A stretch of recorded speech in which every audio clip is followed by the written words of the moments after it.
But now we do. Hello and welcome to another episode of Long Live Canada. My name is Daniel Tyree. I am the founder and chairman of the Dominion Society, but tonight I am your host. Can we get a quality check, ladies and gentlemen? Last time we had some quality issues, and I want to make sure we've resolved the quality issues. I think we're good. Perfect. I'm back. I was gone last week. I know I probably ruined all of your weeks. I know. Long Live Canada Thursday evenings is the highlight of all of your weeks. You all just look forward to spending a couple of hours with me on your Thursday evenings, and I spoiled it. I spoiled it for all of you. But I have a good excuse. This time. I wasn't just slacking. I was busy on the ground in the beautiful city of Orillia, as you may have seen on social media. My quiet covert mission was spoiled by the media who preempted us and exposed our plans for an upcoming campaign. And that's one of the things I want to talk about tonight, everyone. The drama surrounding my day trip to Orillia. I can't spend a day in a small town Ontario without people taking pictures of us and the media reporting on us and making accusations and smears against us. Libel, you might even say. I'll have to hear what my lawyer has to say about that, but we'll get into it in a minute. So tonight we have a few topics to talk about. I want to talk a bit about the drama surrounding my trip to Orillia and some of our upcoming plans regarding the Champlain monument in that city. I'll talk a bit about the brewing conservative civil war. You know, to be honest, I'm finding Canadian politics quite boring right now. But nonetheless, we will talk a bit about what's going on in Canada this week, and I'll close out the show with I need to talk about UK politics, man. I'm so much more entertained by politics in Great Britain and in the United Kingdom nowadays than I am about what's going on in Canada. So we have to talk about Count Binface. Sorry, one second. We have to talk a bit about Count Binface and the remarkable, embarrassing, controversial by-election that's coming down the pipe in Clacton-on-the-Sea out across the pond in the United Kingdom. As much as I prefer to stay focused on Canada. Canadian politics is just so boring right now. And European politics, British politics is fun, interesting, amusing. So that's what we'll be talking about tonight. But how are you all doing? You beautiful people. My favorite are stalwart viewers of Canada's most illuminous live stream. Long live Canada. How are you guys doing? We'll close out the stream with some conversations, some chats, some questions, as we usually do. Tristan Jones says he's good. I'm good too, Tristan. It's busy, but it's good. Fire everyone at Reform who thought it was a good idea. It seemed like a good idea at first, but it quickly backfired. Finished our first reading group on Lament for a Nation. Good to hear. I love to hear that we have little reading clubs popping up across the country. I know there's one going on in Kitchener-Waterloo as well. It's good to hear that you've started one up in your area as well, Aiden. I love when the guys start doing the readings. We do have that reading list. If you guys are interested in reading some more important books to understand our movement, to understand what we're doing, please send me an email at info@dominionsociety.ca. I'll send you the full reading list and you can do your homework. Daniel, more short form content using the song Memory Reboot vibes. I'm not familiar with the song off the top of my head, but I am open to suggestions. I appreciate it. Yes, Andrew McDonald, do your readings, everyone. There's so much important. We need to be smarter than our opponents. We need to understand the history. We need to understand the foundations of our movement, and that's what makes us more effective. Amazing. How's the weather in Ontario? It was a dreary, rainy day here in Ottawa, but at least it wasn't 35 degrees. Thank you for the super chat already. Super Able 9. Thank you for the $20 super chat. Thank you for the support. We need to reclaim our honor and start booing land acknowledgements. Yeah, exactly. Land acknowledgements, they should be disrupted. You should boo them. You should stand up. You should turn around. I don't think we should put up with those anymore. Send me an email, Megan. I'll send you the reading list. It's 5 or 6 books, all crucial.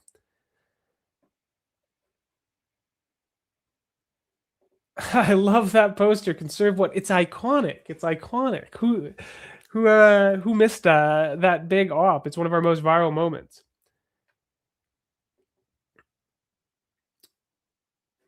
We can just do things. We can just do things.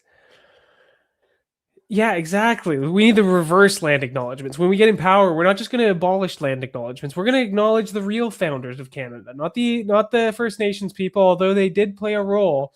We're going to acknowledge the European settlers that founded and built this country, that cleared the trees, built the schoolhouses, built our institutions, and founded this great country.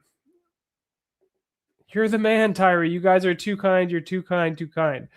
Okay, we'll chat a bit at the end, but I do want to dive into our main topics for this evening. Basically, let's start with why I was delinquent last week, why I wasn't here streaming, talking with all of you lovely people, because I was on the road. I spent my Canada Day on a train to Toronto before making our way up to Orillia with my good friends, my co-founders, my colleagues, the fellow board members, Greg Wycliffe and Ken Jones. We all descended on the small Ontario city of Orillia, which has become the center of an increasingly national controversy around the Samuel de Champlain monument. So we've talked about this a bit before. The statue was taken down back in 2017 for some routine maintenance, and then it was never put back up. There started to be a controversy, discussion on some of the symbols there in the statue, whether it should go back up or not, whether it should be changed. And then you had the whole Kamloops fiasco, which further delayed its restoration. And then most recently, it did go up very briefly. The mayor put it back where it belongs on the plinth, and then it was promptly vandalized and taken down again. And now the mayor has said that it might never go back up. It might be melted down. It might be destroyed. You have private buyers, people in Quebec trying to repatriate the statue back to Quebec. But I think, and let me know if you guys agree, I think that the Champlain monument needs to go back up right where it should be in Orillia, Ontario. For context, Champlain, one of the great heroes of Canadian history, the founder of New France, one of the founders of Canada, the first European to make permanent settlement in what would become Canada, is a crucial figure to our history. And the reason why the statue stands not just in Quebec, what was New France, Quebec City, why it stands in Orillia, Ontario, is because Champlain explored all the way to what is now Orillia while he was establishing the permanent settlement there. He met with Indigenous tribes in the area, the Huron-Wendat tribe, who was there at the time, and built productive, mutually beneficial relationships with the Indigenous people as part of creating what would become New France. He needed to make this a financially viable project in order to achieve his lifelong vision of creating a permanent settlement in North America. To do that, he needed to create trade relationships to create the economic value, which really came from beaver pelts, as most people should know. So the relationships with the Indigenous people in the area were crucial, and the Huron-Wendat tribe was an important part of the grand coalitions that Champlain built. So the monument to Champlain standing in Orillia, Ontario is a beautiful symbol of the European exploration into not only Quebec, but as far as Ontario, and it should remain and stand here in Ontario. We've seen guys like Nouvelle Alliance, we've seen some Quebec politicians call for it to be brought back to Quebec, which is definitely preferable to it being destroyed completely. But I think it standing in Ontario is much more important. Champlain is a beautiful symbol to Canadian unity, right? He represents the unity between English and French Canada, but the partnerships between Indigenous First Nations tribes and European settlers, and remaining where it is, I think, is a powerful symbol that we can all appreciate and learn from. So we've been preparing for a broad campaign in order to put pressure on City Council to restore and protect this beautiful monument instead of bending over backwards to appease vandals and activists who want to see it torn down and want to see our history erased. As well, it's not actually that controversial what we're doing. According to a 2018 poll that was conducted by Parks Canada when it was first torn down, 70% of Orillians actually supported restoring the statue, maybe making adjustments to make more balanced coverage on things like the plaque describing the monument, but to restore the monument in principle. So what we're doing is we want to find all of that support and show it to City Council. So we will be launching a petition, a simple petition, in order to demonstrate to City Council that Orillians and Canadians from coast to coast want to see the petition restored. As we prepare to launch this campaign, me and my close friends, me and Greg and Ken, we all went down to Orillia to record a video in order to launch this campaign on a national level. And immediately we created controversy. You guys might have seen some of the media coverage. There was a bunch of activists making posts on social media, fear-mongering about the terrible Dominion Society being in the area. Everyone, if you're a person of color, hide. If you're LGBTQ, hide. We're gonna assault you in the streets or something crazy like that. Because that's what I do, right, guys? You guys know me. I just go around attacking people in the streets. I just go hauling people of color and throwing them into vans to be remigrated. That's not exactly how we do things. We have a much more political approach. Our approach is metapolitical. We're not violent. We're not hateful. We love our country. We love our people. And we want to create productive political action, civic engagement in order to advance our political goals. And that's exactly what we're doing here. We're petitioning to get support in the city. We're going to bring that to City Council. We're going to build a network right there in Orillia in order to put pressure on them electorally. Because as many of you in Ontario will know, municipal elections are coming up across the province on October 26th. So as we build a movement in Orillia, we'll be able to keep the politicians in check, because that's what we need to be able to do as nationalists. We don't need a political party right now, but we need to be able to reward politicians when they do things that are good, and we need to be able to punish politicians when they do things that are bad. And that can be on immigration policy, or it can be about statues and stuff that are important at the municipal level. So we went out there. I spent the day in a suit. It was 40 degrees by the beach. I was looking longingly at Lake Couchiching, wanting to take a dip, stuck in my suit and tie as we recorded the video, which will be released, I believe, next week. And we had lots of support throughout the day. Lots of people driving by, honking their horns, coming over to talk to us, asking us what we were doing, agreeing with our position on restoring the statue. We had an overwhelming amount of support, but one of the people that showed up, apparently, she didn't identify herself as such, but apparently she was a journalist for Orillia Matters, the local paper. So the next day after we leave, we see news coverage. Totally unexpected. Our brief trip to Orillia generated more media coverage than the PPC has seen all year. I just show up to a city and people start taking pictures. I didn't realize I was this notable a character yet in Canadian politics. But let's take a look at what the coverage was, the disingenuous coverage. Here we go. Orillia Matters. Far right group members petition return at Champlain Monument. And she quotes right here from my video script. She didn't ask us any questions. All the quotes in this video are just things she eavesdropped. She's taking these sneaky pictures of us. Didn't identify herself as a journalist, didn't ask any direct questions, just kind of spied on us a little bit. Volunteers will be here on the ground going door to door demonstrating to City Council that Orillians and Canadians want to see Champlain's legacy preserved. I don't know what's radical about that, just normal civic engagement. So we'll go through this article. I think it's pretty funny. While most Orillians at Couchiching Beach Park were in their bathing suits enjoying the heat wave yesterday, an out-of-towner stood out in stark contrast wearing a business suit and tie under the blazing sun. So right on,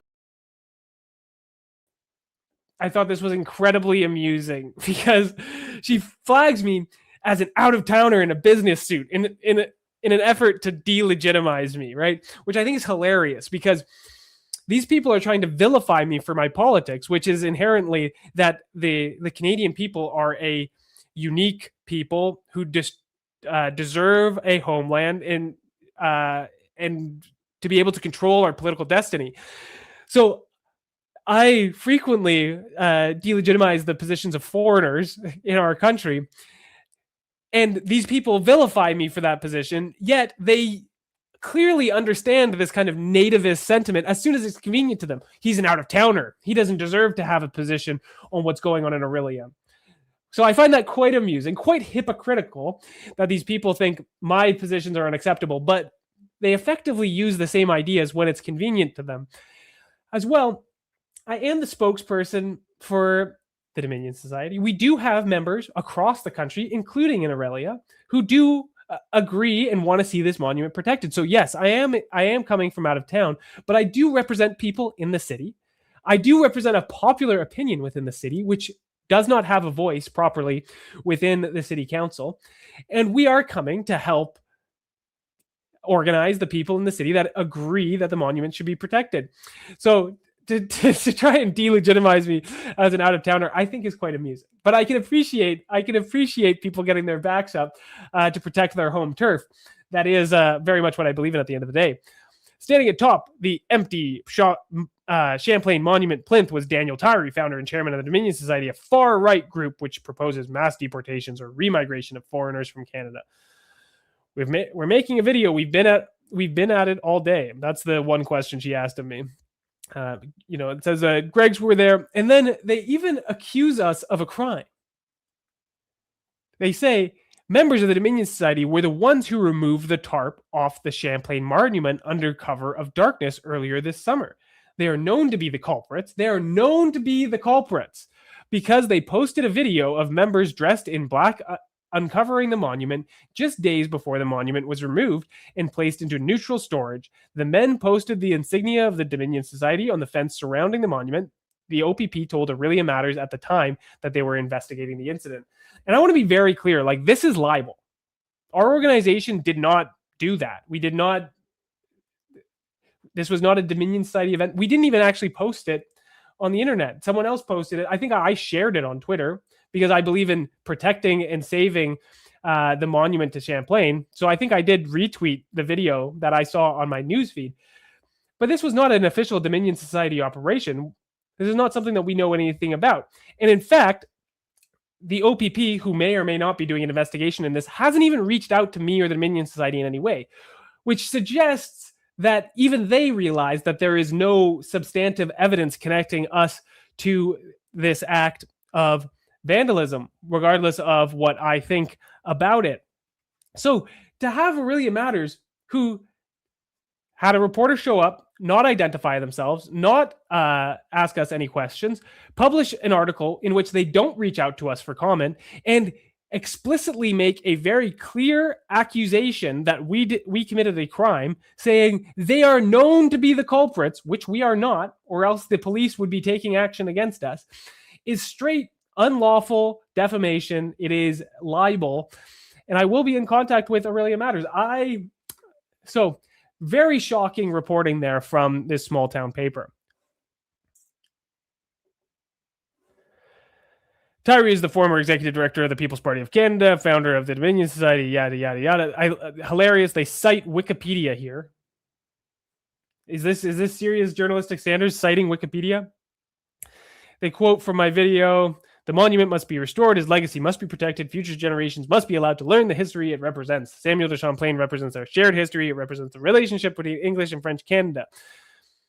And then I did tease that our volunteers will be in the area in the coming weeks. Now, they talk a bit about our 11-step remigration plan.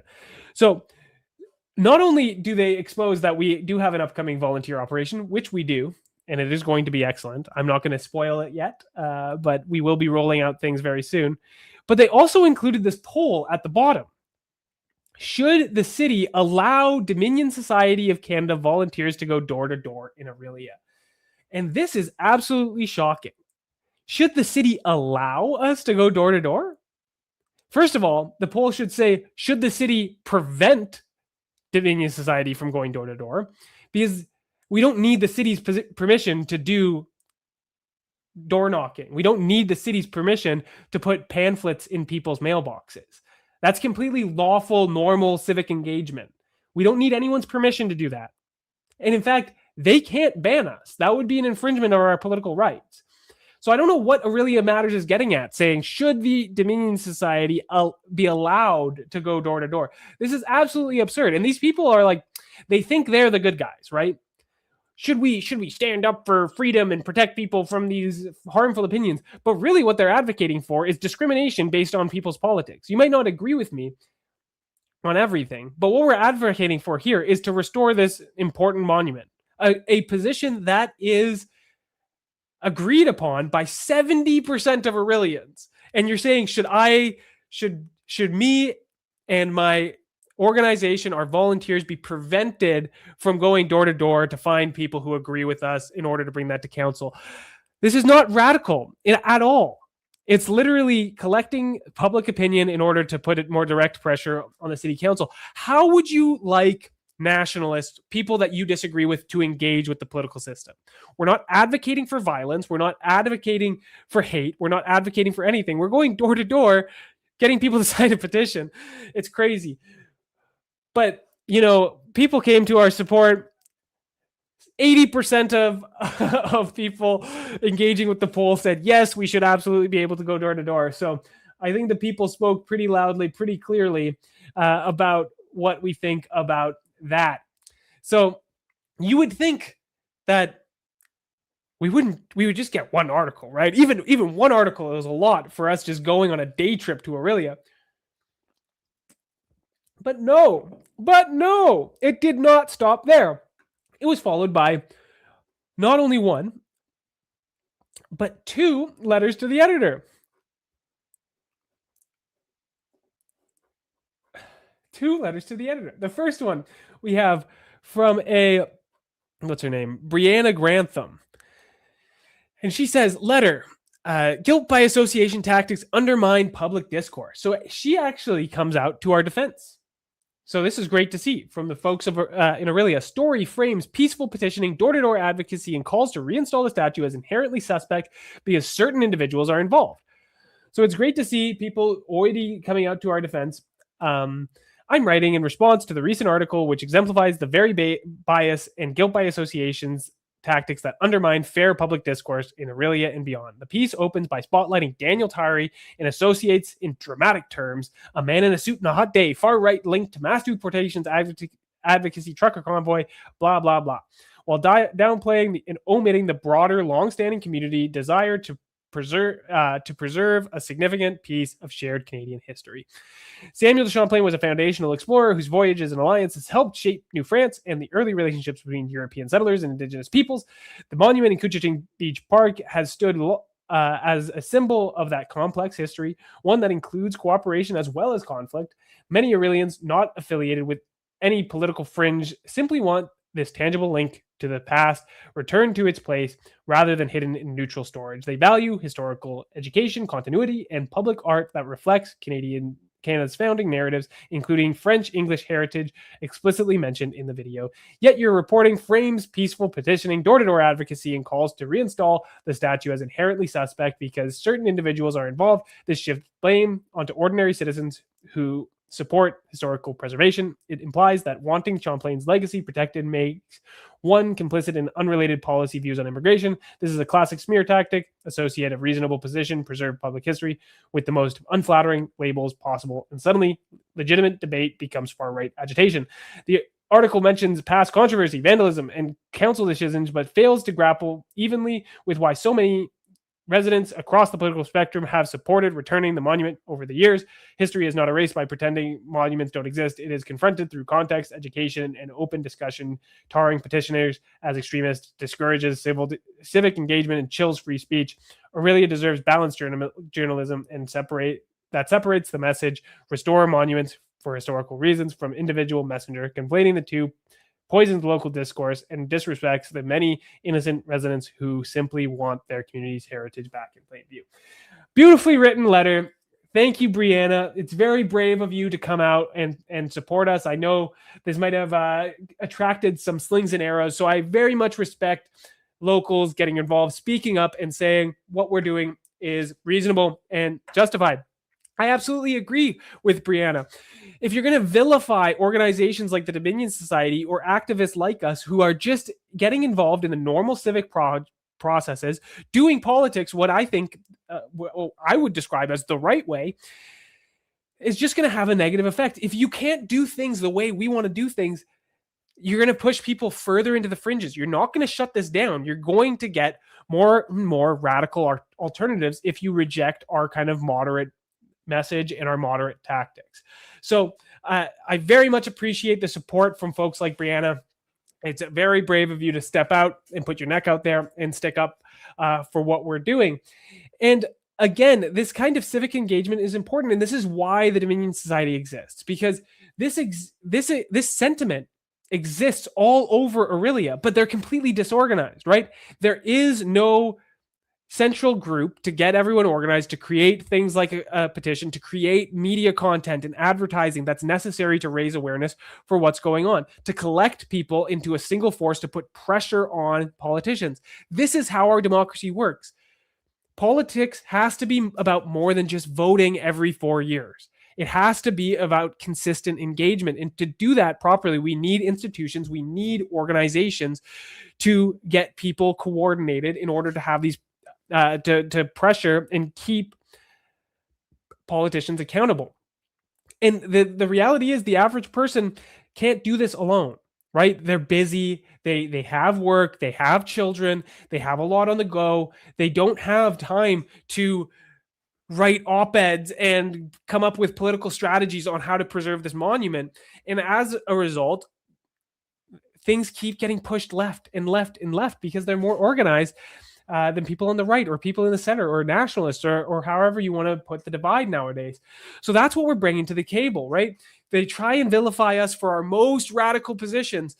But this campaign is not about me. It's not about the Dominion Society. It's about Samuel de Champlain. It's about this statue and protecting it. We're not trying to advance our brand. We're not trying to advance our cause for remigration. Right now, we're just trying to protect this statue. And we're the only organization that's going to do this in Orillia. So I think it's very important what we're doing. Again, it's not about us. It's about protecting the monument. And it's about finding all the supporters across the city who agree with us and letting council know that there will be consequences to their actions. And I'm not trying to imply violence or anything like that. I'm trying to say there is an election coming up in October. This is an issue that matters to people. We're going to get organized to demand that you do the right thing, or you will be punished at the ballot box by a coordinated voting bloc who has clear demands. So I very much appreciate Brianna for chiming in this beautifully written piece that does really explain what's going on here. But that was not the end of it either. Not only one article in Orillia Matters, not only two articles, but there was a third, and it was not quite as nice. Another letter to the editor. engage with the Dominion Society at your own peril. Ay, ay, ay, guys. As if I'm some scary. Do you guys think I'm scary? Am I scary?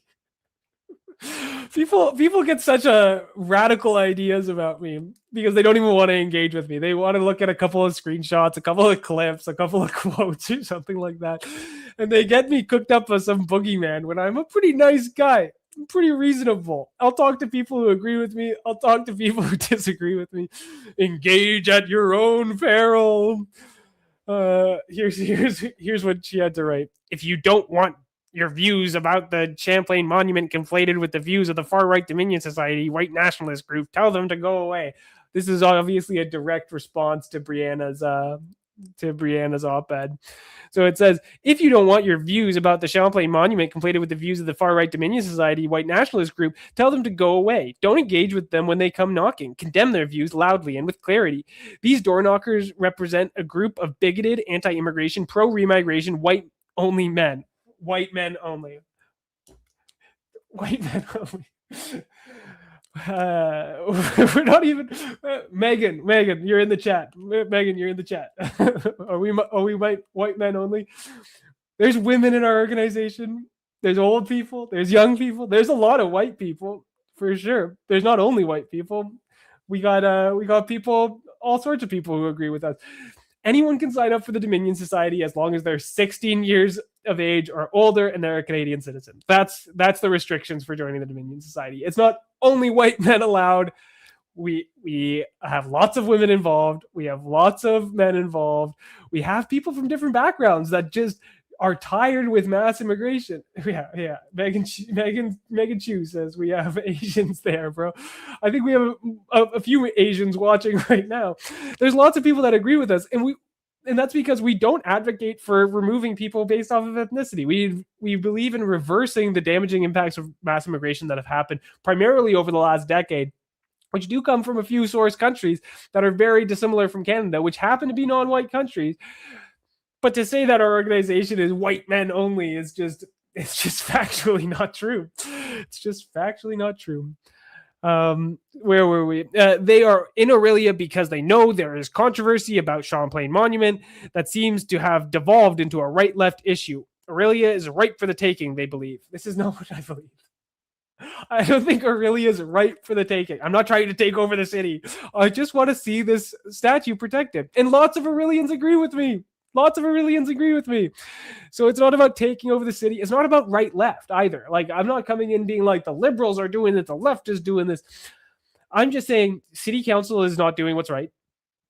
If anything, this is a matter. I don't think it has a right-left matter at all. It's people who agree that the statue should be protected and people that want to see Canadian history erased.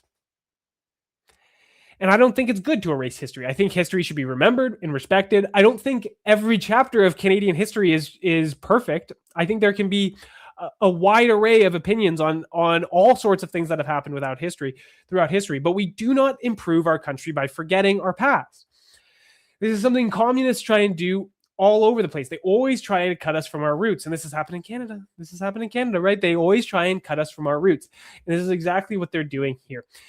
We don't gain anything. We don't rise up First Nations history by tearing down European, the history of European settlers in Canada. And in fact, some of our dark moments, whether that be in our personal lives or in the nation's history, it is the darkest moments so often that we learn the most from, right? You know, at the time, that memory of you breaking your arm or spending the night in the ER or failing a test or whatever it might be, it might have been the hardest thing, the breakup that you had to go through. It might be the worst thing that ever happened to you, but years back, it's some of the most powerful moments that shape your character. And this is the same thing that goes for a nation's history. It is the dark moments as much as the triumphs that we learn and that shape our identity. And even then, to frame Champlain as some sort of dark moment in Canadian history is so disingenuous and historically inaccurate, because Champlain was a very unifying character, right? He took a very different approach to settling Canada than European colonizers in the rest of the New World, right? That was all based on conquest, genocide, like actual genocide, subjugation, slavery.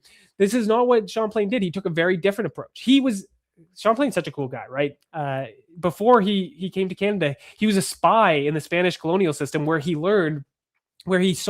observed how the Spanish were doing things, and he very much actively decided to do things differently in Canada. Instead of conquest and subjugation, he actively sought to create partnerships that were mutually beneficial with the First Nations people, whether that be trading for furs, giving them technology, pots and pans, worked metals, firearms, all these sorts of things, and fighting alongside them in battle. He sacrificed himself. He would get injured fighting alongside the Huron-Wendat, and then he would spend the winter as they nursed him back to good health. This is the history of Champlain. It's very progressive. It's uniting. And if we want to have a productive conversation on reconciliation, which is necessary, right? First Nations tribes around the country are still living in third world conditions. We have to do more to unite and rise up the Canadian people, whether they be European settlers or Indigenous First Nations folks. We need to do more. And instead, the reconciliation industry has become so reductive. It's become about erasing and lying about our past, framing it as this situation where it's like the noble savage, right? Where Indigenous people are all good and their culture was great and Canada would be so much better if it wasn't for the evil colonizing Europeans. This is disingenuous. There's good and bad on both sides. We can learn and we can learn and respect both sides of this. This guy is spamming chat. There we go. We can learn from that history and forge a new productive path forward. But instead, it's all about tearing down and forgetting, and it's just so reductive. Let's finish this op-ed. From their website, remigration is not optional. It's the only path forward. True. To preserve our national continuity, restore sovereignty, protect the future of our children. This is about survival. Repeal the Multiculturalism Act, restrict citizenship. This isn't even sentences. You're just taking random things and throwing it in quotes. But all of that is true, and I stand by it. The website has more. Read more at your leisure, and then take a shower. Oh, it's so catty. I'm not taking a side about the monument. Clearly you are. Everyone has the right to their own opinion, except for me. I don't have a right to my own opinion. Phone your counselor, write letters, go to community meetings, talk to your friends and family. What's wrong with knocking on doors and signing petitions? But if you choose to engage with the Dominion Society or associate with them or sign their petition, it means you have chosen another path at your peril, and that you believe their ruse about supporting the monument, or you believe in their far right-wing nationalist dogma. You don't have to believe in remigration to believe that the statue should stay up. I'm not gonna pretend. If you disagree with me, I'm not gonna pretend that you agree with me if you sign our petition. This petition is all about protecting this monument. We want to gather people. We want to get them organized. We want to protect this monument. I'm not under any illusions that a petition signature means that you agree with everything I've ever said or everything the Dominion Society stands for. But it does mean that you want to protect your heritage in Orillia, that you're proud of Canada's history, that you're proud of Samuel de Champlain as a hero of Canada. That's all this petition means. So this lady, Ellen Cohen,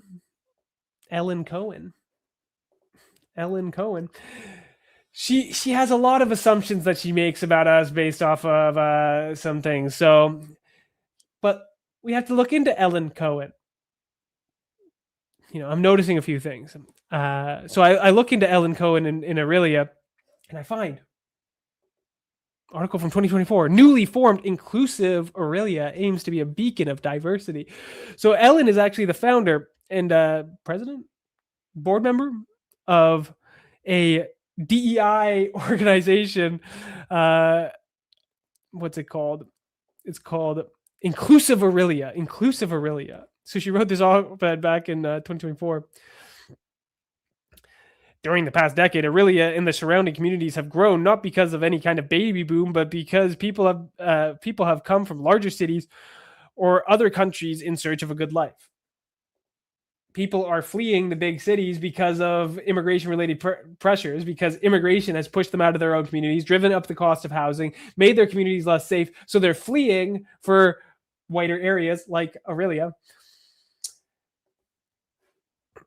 With this growth came more diversity, enough so that in 2012, with the encouragement of several members of the Black community in Orillia, the city created a DEI roundtable. It's very funny that they make this white passing woman the leader of this Black community group. Very strange. The purpose for the roundtable was to recognize the increased diversity in the city, affect more formal discussion about possible inequities among some minorities, communities, blah, blah, blah. So she's literally an anti-white activist as well. This is not some neutral critic. This is a competing activist who has a very different worldview than us. You have to take everything she says with a grain of salt. She clearly hates Canadian identity, hates Canadian history, and wants to see it erased because she has Marxist precursors.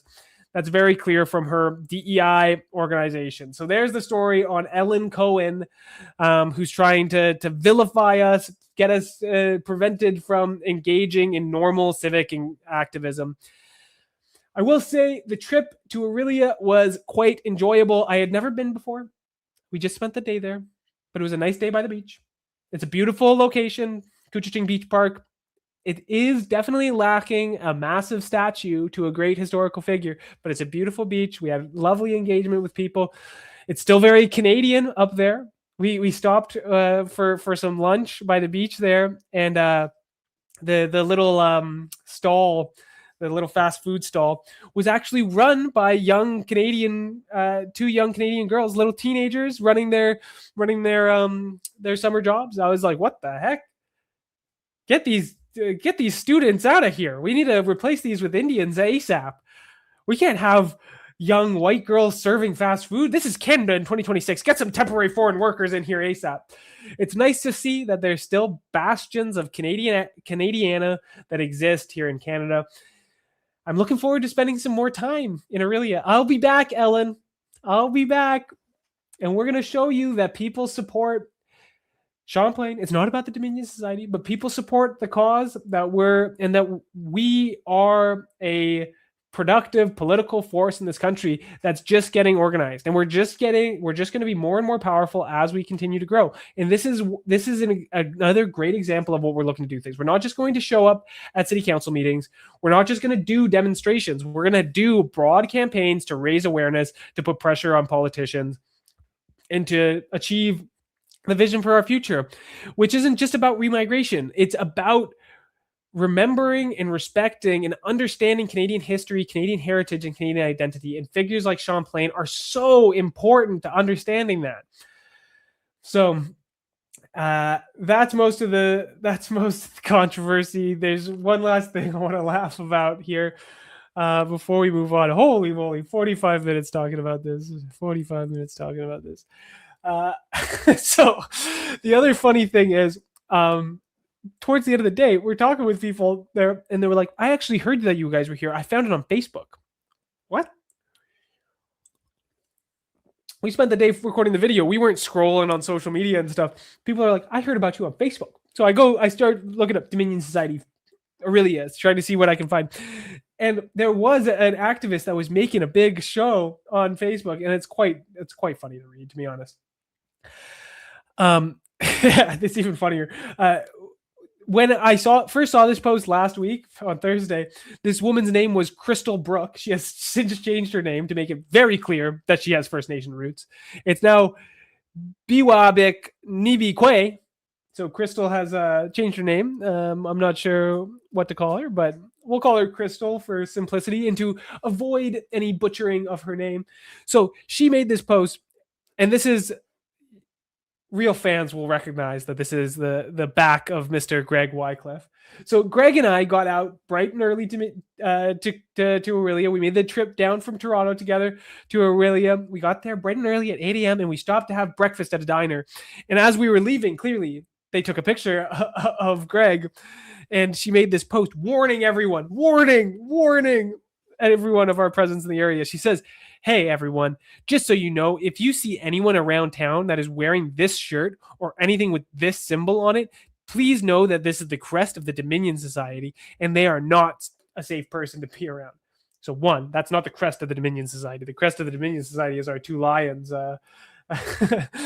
That is the shield from the Red Ensign, which represents our ethnic heritage. It's not our crest. Although we are a big fan of it. But they are not a safe person to be around. Guys, do you know Greg? Have you met Greg? Some of you might have met Greg. I think he's a pretty safe person to be around. Greg is like the nicest, kindest guy, the friendliest, typical Canadian, would do you a favor without knowing you. The one of the friendliest guys I've ever had the pleasure of spending time with. And to Crystal, he is an unsafe person to be around, as if he goes like assaulting people because of the color of their skin on a daily basis. The Dominion Society of Canada is an anti-immigration, far-right nationalist group that was founded in July 2025. The Canadian Anti-Network has identified the group as a white nationalist organization. This man was spotted in downtown Orillia about an hour ago. Just please be safe. Just please be safe and don't engage them. You might have a pleasant conversation. You might disagree. You might disagree on politics. Thank you for Brolin Devine for capturing the photo. I think it's really important that everyone is not only aware that this hate group exists, but that it exists locally. Being able to recognize the symbolism is important. We're not a hate group. We're Canadian nationalists. We love our heritage. We love our people. We love our history. We're not a hate group, Crystal. And we have no interest in hurting anyone in Orillia. That's not how we believe in making change. In fact, I think political violence or any violence is very counterproductive to any sort of political cause. And that's why we try and make an organization to give people a path to productively influence things. So you're very safe around us. You're probably safer around us than some other groups, to be honest. And by that, I don't mean other political groups. I mean other ethnic groups, some of our diversity groups that might be enriching Orillia. I think you might be a lot safer at a Dominion Society event than you'd be at any other type of event, regardless of your politics. Because we're good people. We're good people. We're nice people. And that wasn't Crystal's last post. She spent days crashing out about us. She's still crashing out about us, I think. What's your highest education level? It's right there. It's right there. I just have a bachelor's degree. I have a bachelor's degree in political science and economics from the University of Waterloo. I'm not super educated. Most of my knowledge is self-taught, to be honest. That piece of paper is not super valuable in my books. I learned a lot more in a year working than I did in 4 years in school. So Crystal spent days crashing out about us. Days crashing out about us. You could see hate symbols are very loud. Sometimes it can be more subtle. So she has us pictures of the Proud Boys, Dominion Society stickers, the Second Sons logo, all that sort of stuff. Daniel Tyree and his film crew recording on the base of the Champlain Monument at Couchiching Beach Park. For context, if you haven't read my previous post, the Dominion Society is a recognized white nationalist group, whatever that means, recognized. They promote anti-immigration policies, spread harmful ideology, deny the existence of residential schools. I don't deny that they existed. They definitely existed.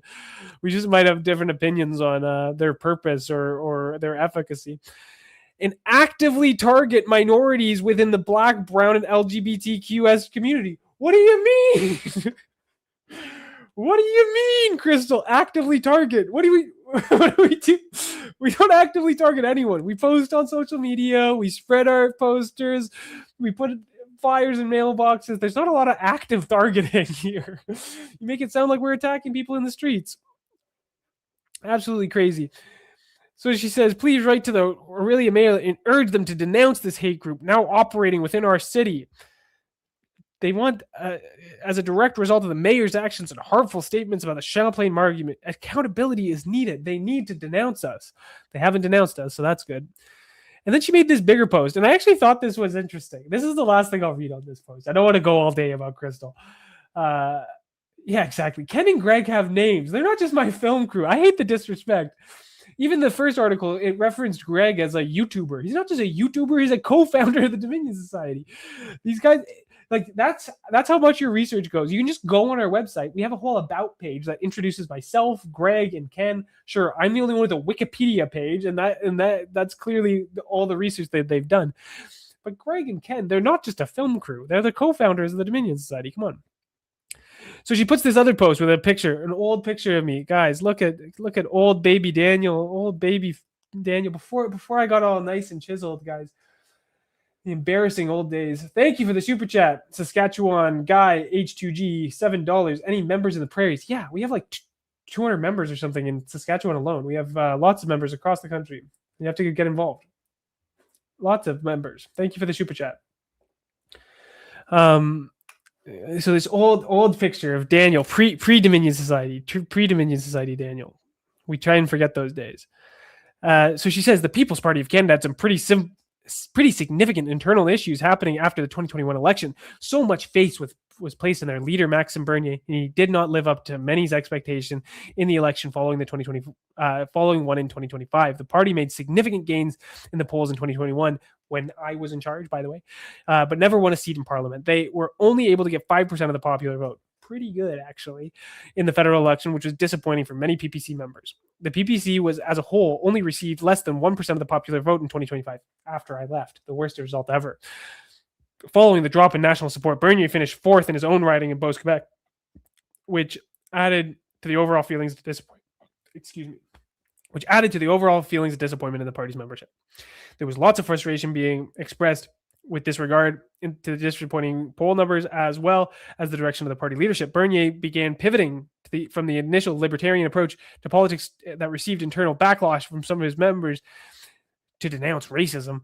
Other actually thought he was being too nice at times. He still maintained a 79% vote in the PPC leadership review, but only 32% of the membership actually voted in the review. Had it not been for the fact that the party began bleeding out members prior to the leadership review, it's very possible that he would not have survived the voting process. Many members, including Daniel Tyree, had already left the party, which begs the question, why would someone like Daniel Tyree, who does not denounce racism and holds very similar viewpoints to Bernier. Actually, we have very different viewpoints. Our philosophical priors are very different. Who holds very similar viewpoints, decide to abandon the PPC when he's held such a significant role in the party. While Bernier regularly advocates for heavier restrictions on immigration laws, he does not advocate for an end to immigration altogether. This is one of the reasons he has been losing a certain faction of the PPC membership over the course of the last two elections. This is actually very astute analysis from Crystal. I'm impressed. Daniel Tyree, once executive director of the PPC, advocates for what he calls remigration. This is defined as the forced or state-incentivized mass deportation or repatriation of immigrants, specifically targeting those who are not of European descent. A decent definition, although our plan is not ethnically based. Maxime Bernier and the People's Party of Canada are far-right extremists, but they are not at that end of the spectrum by any means. I'm not even certain Daniel Tyree and the Dominion Society are at that end of the spectrum. They are very close, though, and they have the potential to evolve and escalate. Second Sons is another hate group in Canada, and they are recognized as such, but they are also recognized as a terrorist organization. That's just not true. Second Sons are not terrorists. That's just a blatant smear. This is important because a lot of members did not want to be considered terrorists, so they moved on over to the Dominion Society. This is just fake. I found it very interesting to see how many current members of the Dominion Society consistently hate on Second Sons. We don't hate Second Sons. They're all right. There's always infighting in these groups, as with any other organization. So I imagine there's a story there. In this group, the Dominion Society is a bit of a mix between multiple different hate groups happening here. What the heck is she talking about? What makes the Dominion Society unique is that they operate primarily within the political system. Yes, not in the way that Maxime Bernier and the PPC do, because they are not a political party affiliated. They are able to target and recruit supporters from across the political spectrum. There are no party lines that they have to really navigate. This means that their members can be anyone from any political party. The PPC can't lobby for the support of all political parties in the same way that the Dominion Society can. Again, very astute analysis from Crystal about the beautiful value of the Dominion Society and our strategy for advancing our political views. A key part of their message is creating space and firmly holding that space for all people of European descent while inflicting any irrational fear on marginalized people, displacing them. Yeah. It's not irrational. They are being replaced, but this is exactly the strategy. This gives them broader reach because it's targeting Eurocentrism, not specific political parties. Politicians and political parties members from all sides are able to lobby for remigration policies, whether that is in a blatant way, like we see from the conservative politicians, or in a subtle way, like we see from liberal politicians. It's an effective strategy, actually. Daniel Tyree has a deep understanding of political strategies and politicians, and it's obvious. He's methodical, playing the long game here. Exactly. Crystal gets it, man. She didn't get it at first, but she's clearly picking it up fast. There is a reason the Dominion Society is targeting municipal politics right now, more so than any other level of government. Municipal elections are so important. Municipal governments make decisions directly for the community they are elected to serve. They also impact the provincial level and ultimately the federal level as well. I think municipal politics are highly underrated and don't get enough focus. I completely agree, Crystal. We could have a good discussion, Crystal. Like, you're so scared that I'm gonna like assault you or something, but like, I think we could have a really good conversation. Somewhere along the line, the Dominion Society has noted that this and it's zeroing in on politicians and municipal election issues. They're touring the province right now. We're not touring the province. I'm sitting here in Ottawa. We just made a trip to Orillia. Chill. They're touring the province right now and making promo videos about their message, but incorporating local issues into their message to garner more support as a grassroots level. The way they gather statements from community members in the area they travel to is also very interesting. There's a reason for it, though. I actually find this group fascinating to look into and observe. Their behavior is slightly different from the other hate groups out there, only slightly, though. I've only just started to do a deep dive on this, but this is my hypothesis so far, lol. Pretty good analysis from Crystal, to be honest. She clearly has a good idea of our approach to things. I do think that municipal politics is very important and underrated, in a great way that we can start getting a foothold into political power, and even just testing our mettle in campaigns and learning. Municipal elections are easier to win. You need very few votes to win a lot of council seats. Only 1,000, 2,000, less than 4,000, compared to the tens of thousands of votes you need to support and mobilize massive areas to canvass. Municipal politics is very achievable, and it is very influential. It has a lot of, the reason that we've been delving into it more so is because there's so much overlap with these heritage symbols, all these statues and street names and stuff. All of this is conducted at the municipal level, so that's why we're getting pulled into things. But also, a lot of the implementation for all sorts of globalist schemes comes down to the local level. You see, like, I've attended city council meetings where they're using Agenda 2030 and all these UN globalist schemes in order to justify changes to their communities. So while a lot of changes are conceived of at the federal or even internationalist level, they're applied at the local municipal level. So municipal politics is a huge opportunity for us, where we can get our foot in the door, where we can learn to campaign, where we can win elections, and where we can start pushing back on things relevant to our mandate while building the local profile of our members, whether or not they're publicly associated with us as politicians, which can then go on to bigger and greater things at the provincial or federal level. So I completely agree with Crystal. Municipal politics is very important, and there's huge opportunity for the Dominion Society, for nationalists in general. So that's all I'll say about this. Crystal's been crashing out of us for the last few days, but I thought it was very interesting that she went from just abject fear mongering to switching things up. So now that's an hour of me ranting about this situation. I have other other topics I want to talk about, and now I'm regretting it. I want to just cancel the stream now because I'm hungry and need to eat dinner, but because I like you guys, I'm going to continue the stream.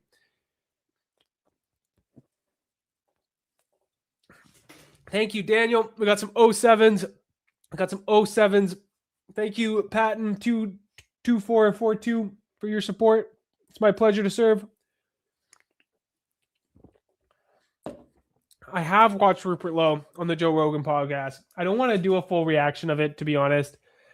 I did watch it. I do have thoughts, but it's all very similar to what I said on our last stream. We broke down a lot of clips, and it's all the same stuff. His focus on collectivism, he clearly doesn't understand that liberalism, the post-war liberalist consensus, is what's driving multiculturalism and all of our current problems.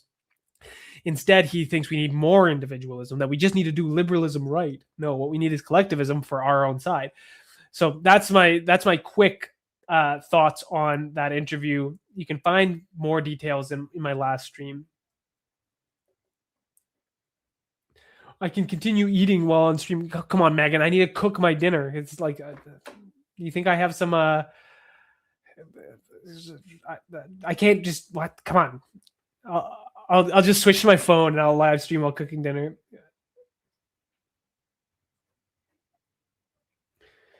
Do education videos on what conservative really means, the history of our. I do this all the time. I do this. I release videos like this every day.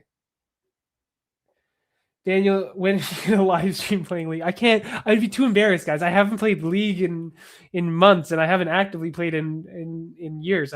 I have too much pride to show you guys my deteriorating League of Legends abilities.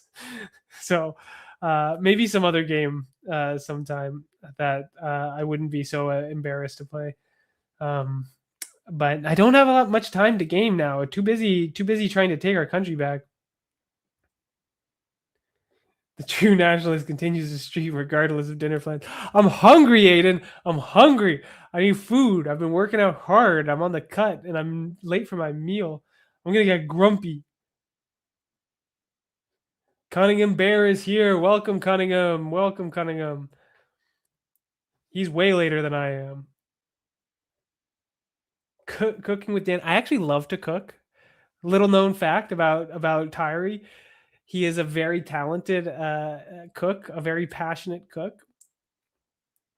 Thank you for the super chat, JM2TG, $7. If you had the opportunity to ask Pierre Poilievre at a Q&A event, what would you ask him? What is a Canadian? It's very simple. What is a Canadian? Let's watch him squirm and try and answer that question.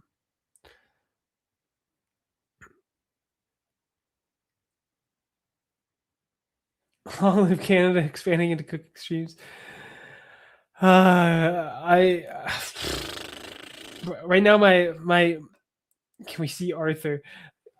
We'll see if he wants to make an appearance. He's sleeping. I'll bring him up here if he comes over. Right now I'm on the cut, and my cooking is the same thing every day, and it's very boring and it's very simple. I like to cook, but right now the cut makes food pretty boring. What's with the streams only being once every 2 weeks now?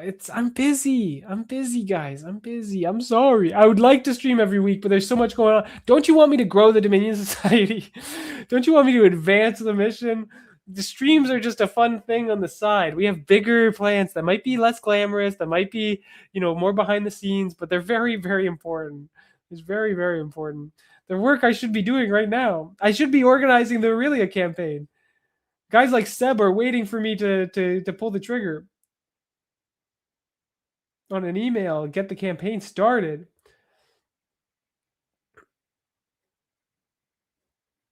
Okay, let's not get too sucked into chat. I'll talk a little bit about Canadian politics. I really want to just talk about British politics because it's way funnier. But I'll talk a bit about Canadian politics because we're in Canada. We should focus a bit on Canada, right? We should talk a bit about Canada. So right now, the controversy in Canada is all about the brewing conservative civil war. So we've all seen the Conservatives continue to lose, racking up L after L after L, all since the last election. The biggest news was last week. Carney sniped another conservative backbencher. He didn't get him to cross the floor, but he named him to the Senate. So Richard Martel, right? That's his name. Am I getting this right? Yep. Richard Martel will be stepping down as a conservative MP and moving to the Senate, where he will be in a nonpartisan Senate. Who knows once they get into the Senate. This opens up another by-election for the Conservatives. It erodes their seat count by one, and if we look at this election, it was very, very tight. The Conservatives won with 34% of the vote. The Bloc was behind at 31. The Liberals were behind at 31. With the strength that the Liberals have had in all the recent by-elections and in the polls at large, they could pick up another seat and extend their majority. So another huge political maneuver by Carney. Pierre getting owned once again, another kind of de facto floor crossing that has the Conservatives at -1 and the that could have the Liberals at +1 again. Carney's just expanding his majority and entrenching himself as he continues to govern this country, and the Conservatives have no answer. Now, the Conservatives have created, while they continue to not have their own house in order, while they're bleeding more and more MPs, Pierre kind of stuck his foot in his mouth at a speech during the Calgary Stampede earlier this week. You guys might have seen it. It's going quite viral. I'll play it for you here. Future Premier of British Columbia, Carolyn Finley. Way to go. Fresh off a big win against Liberal lobbyists from out east. Liberal lobbyists from out east.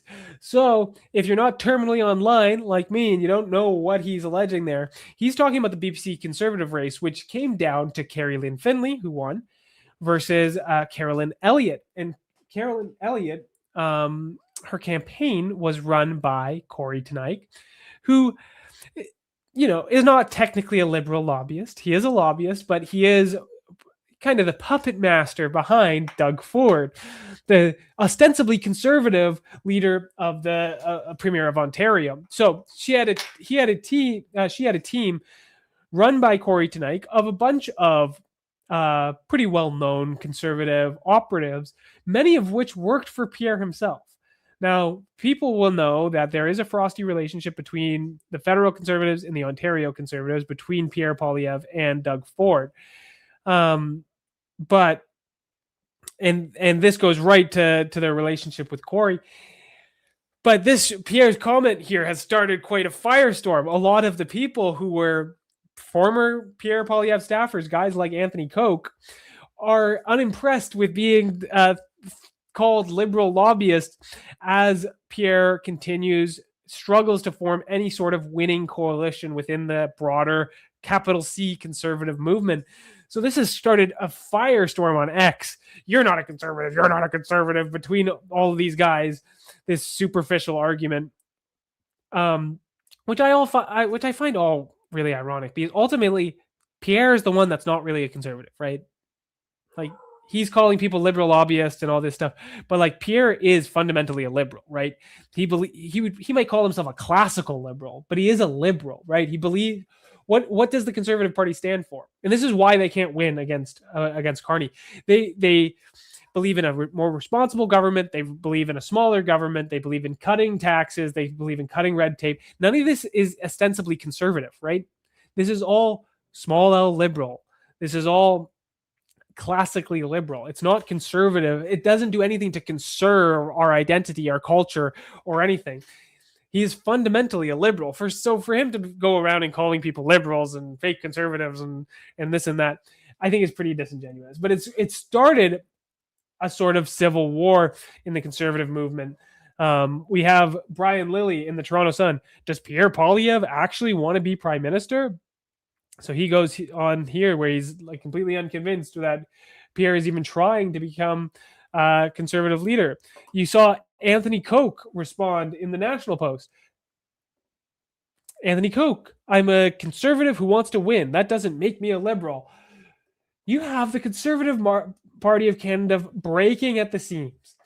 And this is what I keep talking about, guys. I keep telling you, we'll get to that. I guess there's one more thing. And we have Carolyn Elliott, who responds in a video today. We can watch a bit of that. Hi, Pierre.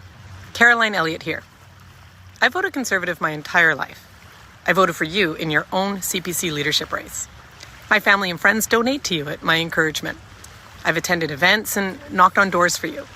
Spoken up for you on social media and in my columns that you've actually posted to your own social media. I was the only candidate to publicly endorse you ahead of your leadership review vote earlier this year. So your MPs, and now you personally, celebrating my defeat in the BC Conservative leadership race is disappointing. The race is over, and it's time to unite, not divide. Because here's the thing. In that race, my team, made up of many of your own former staff, broke records not just in total dollars raised, but in the number of small donations from every corner of BC. We drove the issue set the entire time on things you're starting to notice, like property rights. We engaged thousands of people who'd never even considered voting Conservative before, who brought new levels of energy and excitement to the cause. And despite a very close loss in that race, I'm doing everything I can to continue to fight our disastrous NDP government here in BC, because I know that politics is about addition, not subtraction, putting the public interest ahead of personal disputes, welcoming people in, not shutting them out. I'll keep fighting every day to bring people together for the future of my province and our country. I just hope you decide to do that too. The concern trolling is pretty funny. I'll give her that. And like to be fair to Carolyn, I did like her campaign. Like she was talking about actually like issues of identity. She was talking about immigration a little bit. She was talking about protecting our history and culture. That is important from Conservative politicians. So while I don't agree with it completely, I wouldn't endorse her, or I didn't endorse her during the leadership race. I did like what I was seeing, and she was definitely a step in the right direction compared to the abject liberalism of Pierre. But this really shows, and the other thing I want to say about Caroline is, while she did have a pretty good message, while people did give her the right message, whether that be guys like Anthony Koch or whoever was involved in the campaign, her aesthetic is just not right for a conservative, for a right-wing leader. It's just not right. Look who's joining us on stream. Oh, Arthur makes the appearance. Come on, say hi to everyone. Arthur says hi. He's a good boy. Can we get good boys, Arthur, in the chat? Can we get Arthur's a good boy? We love the dog. So, can I stay or you want to go? Ooh. That's my best friend. He's a good boy. Yeah, she just doesn't have the right aesthetic for a revolutionary right-wing leader, right? She's just like this. She's a woman. She's small. Her whole temperament seems very liberal, leftist coded. She doesn't have the right vibe. And while vibes might seem superficial, they are important they are an important aspect of communication. Like that felt like I was being like a modern school teacher was like trying to gentle parent me into doing something right. Like this is not the right vibe. But this whole civil war is something that we as nationalists should be very excited about, because this is what I've been talking about. Our opportunity comes after the next election. The opportunity for nationalists comes after the next election, because Pierre Poilievre is getting owned by Mark Carney. They're going to lose even worse than they did in the last election. And this party is fraying at the seams. It's coming apart. There's going to be another collapse of the Conservative Party. There's going to be maybe a separation of the party, new party rising. There's going to be a massive opportunity for nationalists coming after the next election, because Pierre can't win. The modern Conservative Party is a very young organ, right? Because it's an unsustainable voter coalition.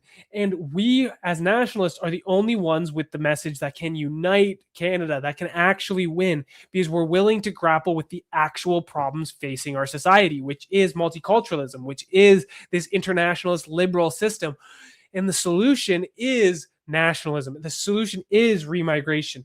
So all these little controversies, they might be boring, they might be terminally online, they might be just on X, but you can see the signs that I am right, that my crystal ball is telling me the truth, that the Conservative Party is coming apart. And while taking over the Conservative Party is difficult, a more chaotic political environment is an opportunity for dissidents, for nationalists to hijack political parties, start our own political parties, compete with this more chaotic system, and get ourselves on the pathway towards political power. So that's my quick take on the whole conservative civil war. We'll continue to eat our popcorn and watch as the Conservative Party falls apart. I don't like the Conservatives. I don't like the Liberals. I don't support either Carney or Poilievre. I support remigration. I support Canadians. We watch the political system and wait for our opportunity to push things the way that we want things to go. All right. The last thing I want to talk about is British politics, because something I think extremely funny happened this week. Something extremely funny happened this week. We don't know how much you guys watch British politics, but the big news this week is there was a scandal around Nigel Farage, the leader of the Reform Party, the likely next, the most likely next right wing prime minister for Britain. He was caught in a bit of a scandal. He had received a $5 million donation that was not properly disclosed, and they're launching an investigation into him. And I haven't looked into that situation very closely, but it's a scandal. And in order to get ahead of this investigation, probably because it would be harmful for his career and for their electoral prospects, Nigel Farage angled to play some 4D chess. Instead of just going through with the investigation, trying to deal with the media firestorm and all that, he tried to get ahead of it by stepping down as the MP for Clacton on the Sea. And instead of going through the investigation, he says, let the people decide. Let them decide if they support me. Let's do a referendum on whether or not I'm guilty. The people will decide. This is an establishment versus the people election. Let's watch his little campaign video that he released. Know it, and we need change. Why should I be judged by Sky News and their ilk? The issue with my daughter was the final straw. Enough is enough. Why should they be the people that decide my fate when, as I repeat, I've done nothing wrong? No, I've decided that the people of Clacton should be the judges of my actions. This will be a people versus the establishment by-election. The last 2 years, I've really enjoyed the job of being an MP. The people, the constituency, it's an office that I genuinely adore. And that is why I will be putting my name forward to stand in this by-election. I will fight to win. I will fight to continue the political revolution that reform has started. And I would say this to you, the voters of Clacton: if I win, you win. Because if I lose, they win. And we will never get the type of fundamental change that we need to fix broken Britain.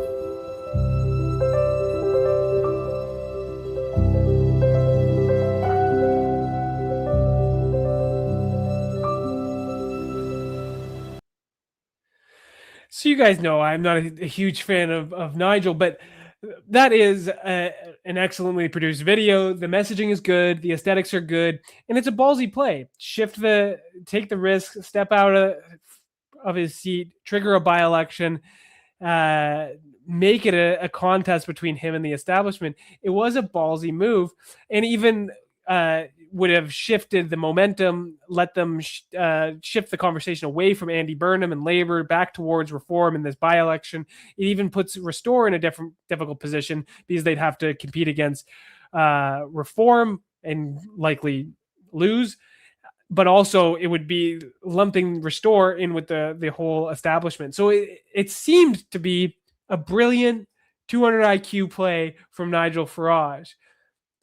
But it didn't last long. It lasted a few hours. Because things didn't go as Nigel expected. He expected everyone to take the by-election, obviously, and then he would have a dominant victory because he won the last election very handily. It would be very difficult for the other parties to overturn him. But what he didn't expect was that everyone decided not to participate at all. So first we had Restore come out and say, actually, no, we're not going to run a candidate. This by-election is a sham. Nigel Farage is just doing this for political purposes. He's trying to get out of an investigation. We're not going to participate in this sham by-election. And then you saw all the other parties follow suit. Labour announced, no, we're not running a candidate. The Greens announced, no, we're not running a candidate. The Lib Dems announced, no, we're not running a candidate. The Conservatives, no, we're not running a candidate. All of a sudden, it's just Nigel looking like he threw a hissy fit. But to make things even funnier, there is one candidate that is willing to stand in the by-election, and that is Count Binface.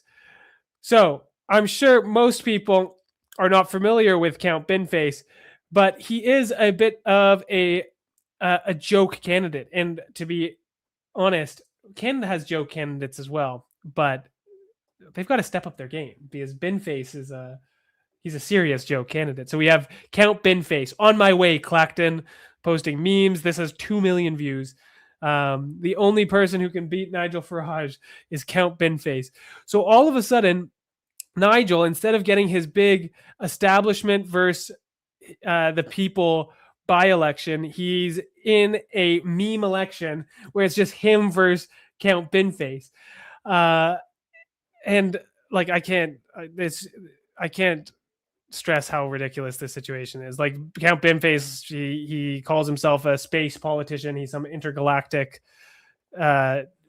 bin-headed politician. He's a perennial candidate. He's run in all sorts of by-elections. We have similar candidates here in Canada. There's a guy named John the Engineer Turmel who runs in every by-election. There's a guy named who changed his name officially to Above the None of the, so from the None of the Above parties. So he changed his name officially, so he appears at the bottom of the ballot because it's always in alphabetical order. And his last name is now Z None of the, comma, Above. So you can vote None of the Above. So we have our own meme candidates, but they're not as, we have the Rhinoceros Party, everything like that, but nothing quite on the scale of Count Binface. So to get to know Count Binface a little bit, here's a recent interview that he did with Sky News during the Makerfield by-election last month. Oh my goodness. A man with a bin on his head. And it's not the Tory candidate. Looks like something out of Star Wars. Yeah. Okay. Anyway, I better. To talk to him. No, I'm going to hand you back to. Oh, right. Okay. You want to talk to me? Yeah, go on then. Go on then. Right. Back to the nation. Who are you? My name. What kind of journalist is this? You don't know? Have a look. I've got my list here. Burnham. No, I realise that. Oh, you're Count Binface, yeah? There you go. You did go to journalism school. Excellent. Yes, I. A long time ago. I beg your pardon? I said a long time ago. Yeah. Oh well, I wouldn't have known. Why are you standing in this election? Just a stunt? It's A, because it's happening. B, I was at a loose end. C, because I believe elected mayors should serve out their terms before they're eligible to stand for Parliament. Oh, you've made a sensible serious political point there. Well, no, you're supposed to be impartial, mate. So let me carry on. I'm going to rephrase the traffic lights on Liverpool Road. I'll price cap Wicken kebabs at £2. I'll make cyclists who disobey the highway code have to ride unicycles instead. And I will turn HS2 into FFS1 and reroute it. Not going to swear, are you? No, I'm perfectly... Although we are past the watershed, but don't worry. No. We don't want you swearing, please. I promise I won't. I'm a good boy. And no, but I'm going to reroute it through rail executives' homes. I'm going to build at least one affordable house. I mean, I could go on. What's Andy said he's going to do? Oh, he said lots he's going to do, and he changes his mind from time to time. But anyway, are you going to save your deposit? Probably not. No, in a word. But if I could beat the Tories or the Lib Dems, that would be quite funny. Yeah, I suppose they wouldn't find it very funny, though, would they? So that's Count Binface. He's definitely a shitpost candidate. He has a hilarious getup. I think his shtick is a bit overplayed. But all of a sudden, we're in this hilarious situation where it's Nigel Farage versus Count Binface, and now it's a no-win situation, right?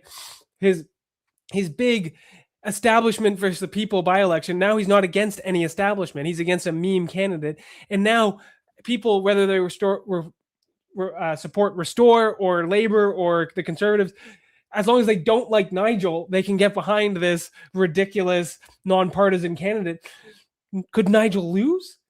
Even if he wins, it doesn't really mean anything. The investigation goes on. He beat Count Binface. It's really all of a sudden a no-win scenario for Nigel Farage. And could you imagine a more ridiculous way to put an end to your political career than accidentally than resigning to call your own by-election and then losing to this meme candidate, this Count Binface? So I thought it was hilarious, but the establishment is already ruining it. It lasted all of a day, and it's already falling apart because the establishment couldn't just play it cool. Just let the memes run the campaign. Just let Nigel kind of run into the poll and screw himself over. No, they had to get behind Count Binface.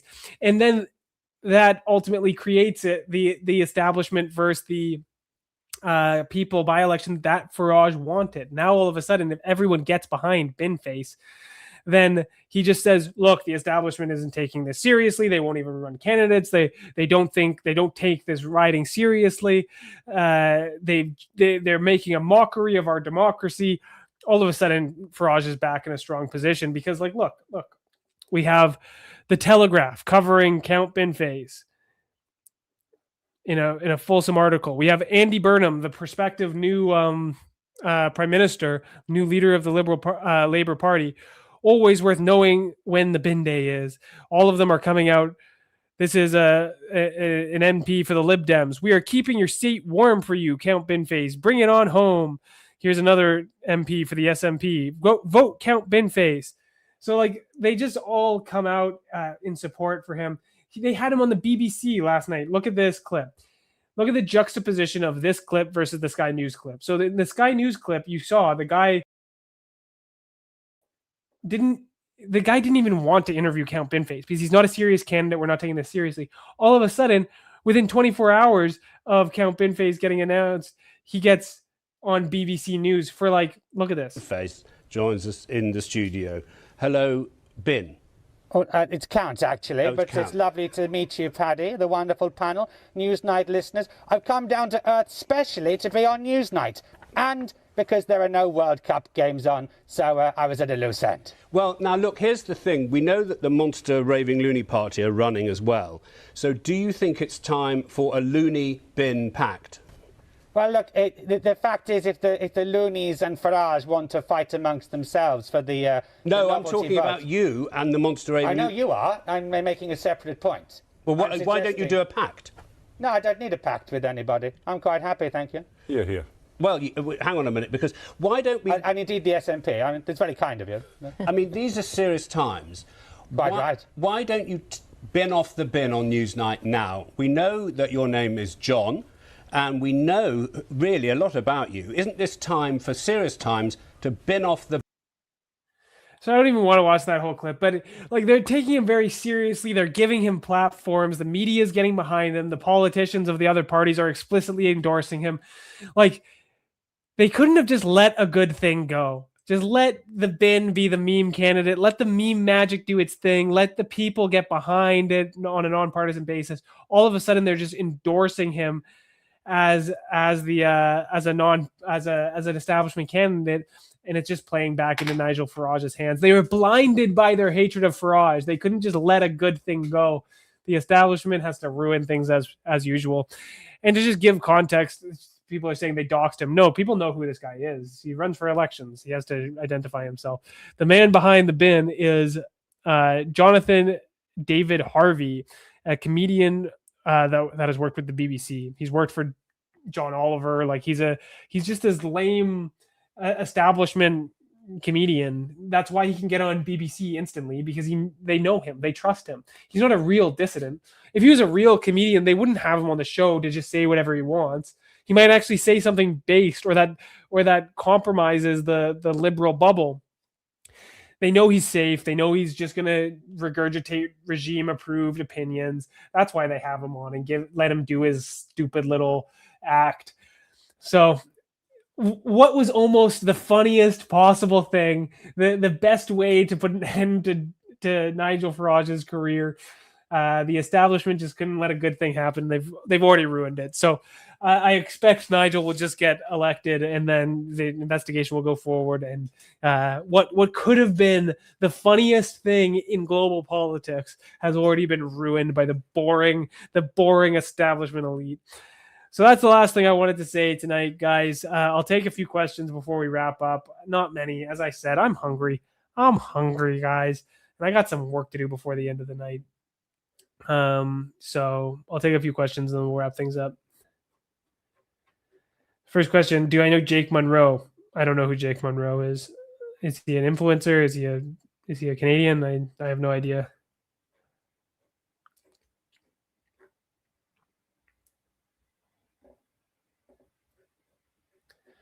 Just join the stream. You're so late. We're wrapping things up. If someone calls, they'll call back. It depends on the volunteer. Some people will text and give you a number. Some people will call back, but you'll get a call eventually. I'm sorry if we missed you. Tell us what needs to happen to the CBC. Don't defund the CBC. That's the libertarian approach. We want to control the CBC. We want to use the CBC to promote a positive vision for Canadian nationalism, for historical identity. We want to use those resources to achieve our political ends. Defunding the CBC is very simple-minded. We want to use the organs of the state to advance the interest of our people, not just cut away at them. Now, perhaps some of the news divisions, perhaps a huge transformation needs to happen. Perhaps we need to use this on more media content. Like I'd love to see the CBC producing more documentaries, historical dramas, stuff like this. We might tweak it to be a different kind of propaganda organ, but I don't believe in defunding the CBC. How do members of the Dominion Society get notified of upcoming events and volunteer opportunities? It depends. You'll get emails. Once you're onboarded, you'll be in the localized Telegram group. We have different styles of notification depending on what the event are. When we're doing big events, when I'm coming to an area, we'll send email blasts to our whole area. Otherwise, we have volunteers calling to onboard volunteers and get them sorted into our volunteer teams and get sorted into their localized Telegram chats where we do most of the organizing. What do you feed Arthur? I don't remember the brand of dog food I use, but he eats a bunch of what I eat and dog food. A bit of a mix of both. He has a well-rounded diet, and that's why his fur is so healthy. Because I eat like a dog. I eat very simple whole foods. I eat chicken and broccoli and sweet potato, all foods that are very dog-friendly, and he gets my leftovers because I'm cutting, and thus I can't eat every portion that I cook for myself.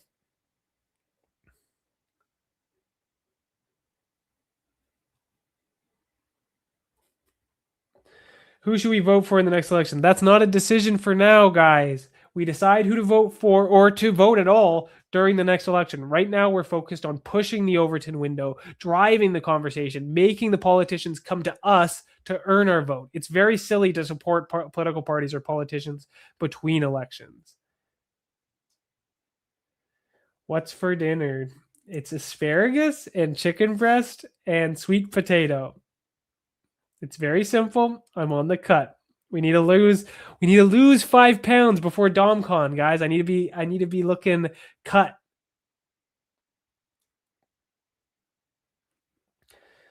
How is it going to work renewing the Dominion Society membership? You'll get an email. There'll be a link. You'll have to renew your membership. We'll have a brand new pin to send to all of our second-year members. I'll get to show you guys the pin probably next week. I'm about to receive the new batch. It'll be very exciting. Yeah, I think you'll want to get it.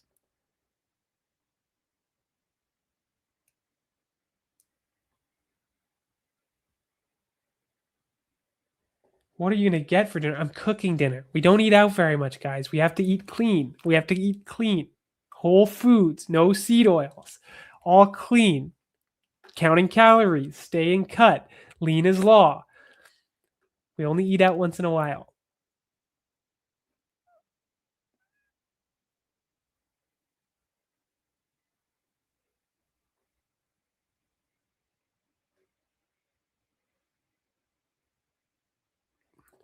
Do you guys have a base in Winnipeg?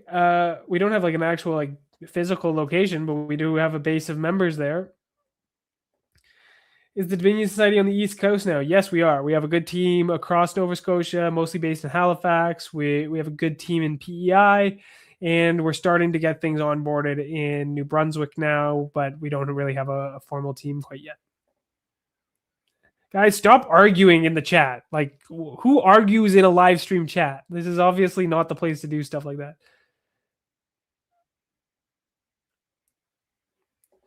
Do you think funding CBC by government is a conflict of interest? Any part of today's liberal or tomorrow's conservative will use it against power and stay in power. Yeah, exactly.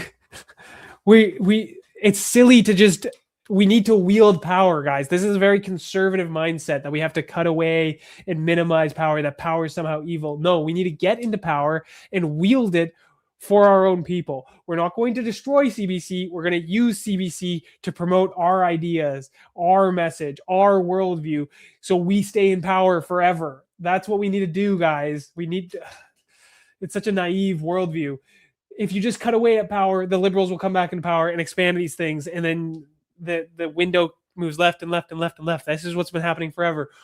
We need nationalists to get in power and wield power, wield the state to protect our own interests. It's a conflict of interest. Who cares? Like, we need to take over power and use it. We need to take advantage of the system and use it to protect our own people and our future. Not quibble about, well, technically it's a conflict of interest. No, that's lame. That's lame. We're not doing that. We're not doing that shit anymore. Go back to the conservatives if you feel like, if you want to defund the CBC.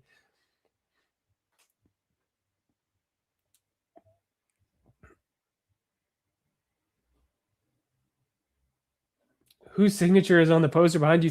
A bunch of people's signatures. You guys might have seen, we did a big demonstration out of the Conservative Party convention where I unveiled this beautiful poster, and then we had a big party afterwards. So a bunch of people who attended the party got to sign this piece of Dominion Society history. So there's all sorts of names. I won't dox anyone, but we do have our friend Max Genest. Max Genest took that priority real estate right at the top.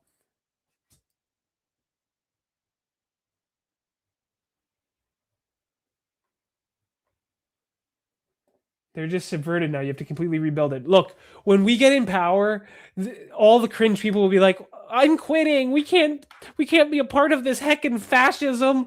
I can't be a part of it anymore. Like, half of them will quit, and then we'll purge the rest of them, and we'll put our guys in charge. Yes, the human resources and lots of people will just, it's a job for them. They'll just pivot and start doing the exact same thing, but for a government that's actually proud of Canadian identity. So yes, a lot of the CBC, a lot of the bureaucracy will have to be purged and replaced with nationalists. That's why we're building this organization. That's why we're building a network. That's why we're finding guys across the country, infiltrating parties, infiltrating governments, installing our people so they're in the right positions for when we take power, so we can take full control of the state and wield it for our interests. Yes, there's going to be a lot of rebuilding. Yes, we're going to have to actually build that. We're going to start building the boat before we're in charge of it. You guys got to be thinking. You guys got to be thinking.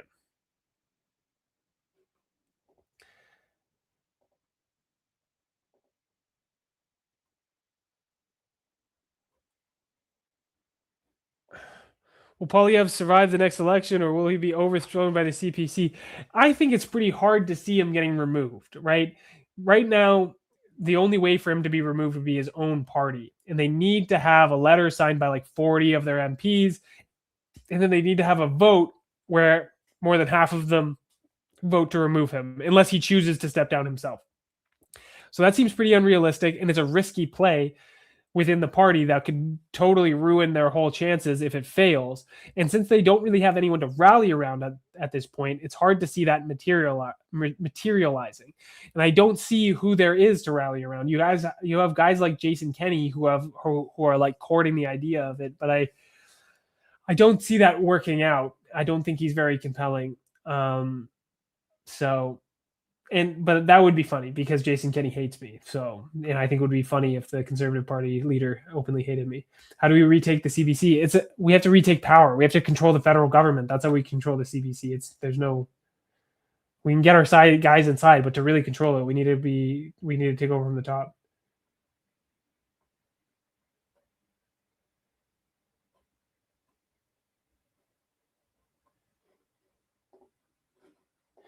Thanks, Cunningham Bear, for the super chat. I always appreciate your support, Cunningham. But why CBC? Why not any other is my question. What do you mean? The media? Or the rest of the government and entities? I'm not sure what you mean by that question. I mean, lots of the government funds media, and we could continue to leverage that to our advantage when we took power. I think a similar argument goes for the media as it does for the CBC. Thoughts on Patriot Front's message? I'm not super informed on their message. I did watch the viral speech there from Independence Day, and I thought it was a beautiful oratory. Thomas Rousseau is a very powerful speaker. I'm jealous of his public speaking ability. I hope I can reach that level. Not only the content of his message, but the way he delivered it, I thought was very effective. A very moving speech. But I don't follow their message super closely all the time. I just saw that super viral moment there.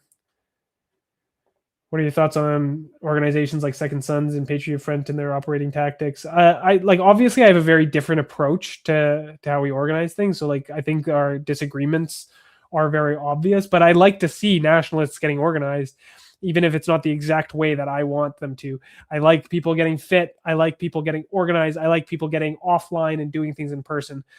So obviously we have some nuance to how we do things versus how they do things. I think the differences are obvious. But I like to see nationalists getting organized, even if it's not through the Dominion Society.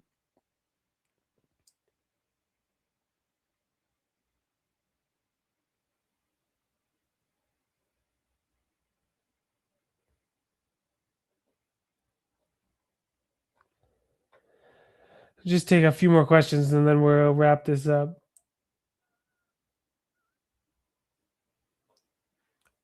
As a general reminder, everyone, though, if you haven't already, buy your tickets to DomCon. Your DomCon tickets. We're going to be announcing some more speakers soon. We have an excellent array of speakers, some elite talent from around Canada and around the globe. Make sure you buy your tickets today. This is going to be the nationalist event of the year. We have myself, Greg, Ken will all be there. We have Fortis Saxon, John Carter, and we have a few more speakers that will be announced over the next few weeks that will make for an excellent conference, an insightful event, and a great opportunity to meet Dominion Society members from all over the country. So please head over to dominionsociety.ca/DomCon to get your seat, to secure your seat today. General admission is $150. VIP is $250. But you get access to our VIP reception afterwards. So make sure you're buying your DomCon ticket.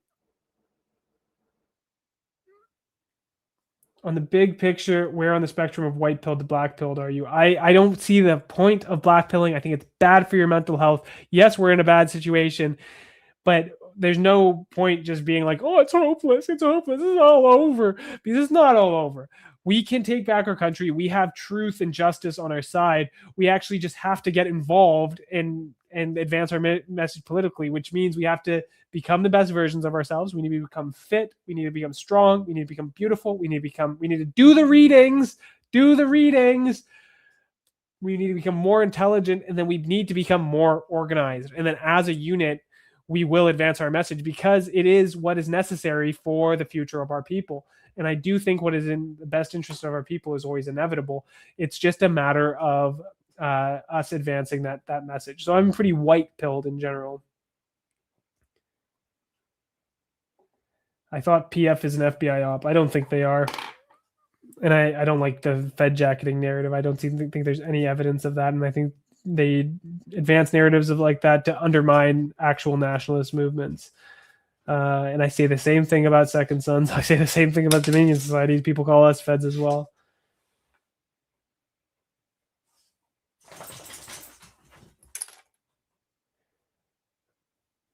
Okay. I'm going to call it, guys. I'm going to call it last. Okay. Book recommendations. Hit me up with an email. info@dominionsociety.ca. I'll send you my reading list. Lament for a Nation. The Culture Thugs Handbook, Regime Change from the Right, There's lots of good books on there. We got Martin Sellner's Remigration. That's another good one. I'm just working my way through that now. So you can reach out to us by email. I'll send you the full list. And yes, Canada in Decay. That's another very important one. Thank you for the reminder there. On that note, I do want to encourage everyone to make sure you sign up as a member. If you're watching this stream and you're not a member, that's weird. That's very weird. So make sure you sign up. Head over to Dominion Society. You can email us at info@dominionsociety.ca, and I'll get back to you. Just say reading list, and then I'll send it to you.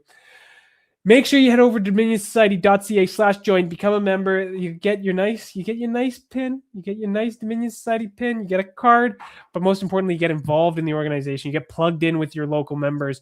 You start meeting a team of like-minded nationalists in your community, and you start being a part of the change, whether you're going to be involved behind the scenes, whether you're helping us to infiltrate political parties or institutions, whether you're being a frontline volunteer at our events, putting up posters, distributing literature, whether you're coming to Orillia to help us with our massive day of action that is coming up this month. You have to be a member if you want to be involved in the most important movement in Canada today. That's all I have to say for tonight. Thank you so much for joining me. I'll be back next week, Thursday, probably, unless something comes up. No promises. I'm a busy guy. But thanks for joining us. Have a great night.